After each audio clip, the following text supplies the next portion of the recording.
እንትናዬ ወይዬ እንደዚህ ሲቆለባመጥ የሚውልበት ሞልቶታል የከተማ። ውሸቱን እኮ ነው። እንትና ጌቾ፣ ሀኒቾ፣ ጎርባቾ እንደዚህ ሲባባል ይውላል። ስም እየተቀባበጠ መጥራት የከተማም ሰው ያደርገዋል። የእውነት ነው ወይ ነው ጉዳዩ? የእውነት ነው አይደለም። የተቀደሰች ሰላምታ ከሶስት ነገር የተለየች ናት። ከሶስት ነገር የተለየች ናት። ከሶስት ነገር የተለየችና አንድ ነገርን የተሸከመች ናት የተቀደሰች ሰላምታ። አንደኛው ምንድን ነው? ከእባብ ሰላምታ የተለየ። እባብ ሔዋንን ሰላም ያለበት ሰላምታ። እባብ ሔዋንን ሰላም ያለበት ሰላምታ። ሁለተኛው ኤሳው ያዕቆብን ሰላም ያለበት ሰላምታ። ሶስተኛው ይሁዳ ክርስቶስን ሰላም ያለበት ሰላምታ። እነዚህ ሶስቱ ክፉ ሰላምታዎች ነው የሚባሉት። ክፉ ሰላምታዎች ይባላሉ። ያው ጉሉት ሽንገላ ማለት ነው። በሽንገላ መመሰጋገን ማለት ነው።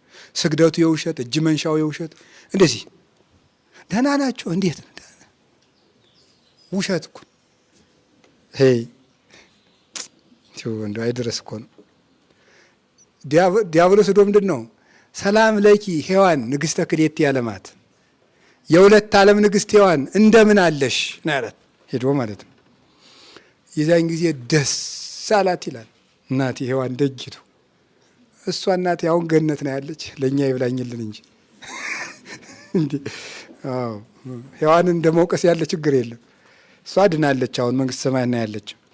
መንግስተ ሰማያት ብሂል ገነት በኋላ ግብሯ ነው። እና